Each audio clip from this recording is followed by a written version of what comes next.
Hello friends, welcome back to my channel बिंदुर सिंधु। आज मु आम गाँव को आसी आज कवितार टॉपिक भी यही गाँव पर अच्छी। गो बैक टू कविता। आज कवितार शीर्षकटी संपूर्ण रूपे मो गाँव पर आधारित। से गाँव पर आधारित मो कविता छोट मोर गाँटी। छोट मोर गाँटी शिवपुर तार नाँटी।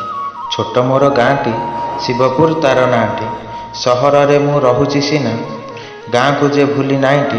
छोट मोर गाँटी। सकाळ हेले नीति उए पूर्व दिगे रवि। सकाळ हेले नीति उए पूर्व दिगे रवि। केते सुंदर गाँटी मोर अभूला तार छवि। अभूला तार छवि। कोइली स्वर कि मनोहर पक्षी जे पल पल। कोइली स्वर कि मनोहर पक्षी जे पल पल। चाषी पिलाटी सकाळ हेले सजाड़े निजर बिल। सजाड़े निज बिल। श्यामल वन सबुज खेत। श्यामल वन सबुज खेत सुंदर दृश्य राजी। सुंदर मोर गाँ कथाटी पड़ुछि मने आजी।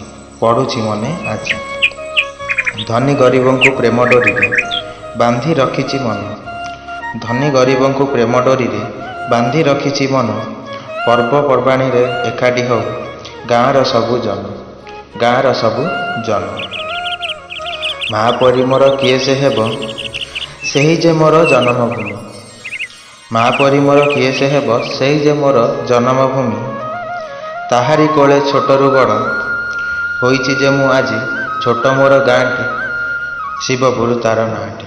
छोट मोर गाँटी शिवपुर तार नाँटी। मो कविता विषय लाइक कर और मो गाँव व्यू केम लगला कमेंट कर और मो चैनल को सब्सक्राइब कर दियो। रहिली नमस्कार, जय जगन्नाथ।